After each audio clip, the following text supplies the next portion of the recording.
આજે તો આખી રાત કામ કરીને પાર્સલ કર્યા.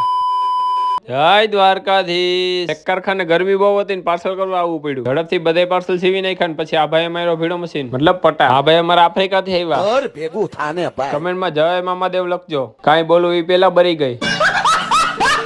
આ છે અમારું નાનું ડીજે બનાવેલું. આ છે અમારા રાતના સિક્યોરિટી ફૂલ ડેન્જર. રાતે કામ ચાલુ કર્યું એ પેલા તો ભાઈ બગા હવા મહિના. અમે અહીંયા કામ કરતા હતા ને આ લોકો આરામથી હુતા હતા. 8 વાગ્યા છે ને નાસ્તો લેવા માટે આવ્યો. આ સાડીનો માલ પેક કરવાનો ઇનર માં. ખુલી ગયા બધા ઇનર ને કરવાનું સાડી પેક. હવે સાડી કરી દીધી બધી ઇનર માં. પછી આવી રીતે મારી દેવાની ટેપ એટલે થઈ ગયું પેક. ઇનર ને ભરી દીધા બધા કાર્ટૂન માં.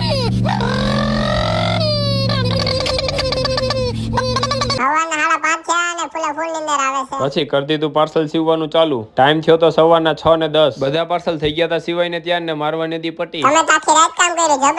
ને ભેગા લેતા જાવ, અહીંયા કંટાળો હોય છે એકલા એકલા.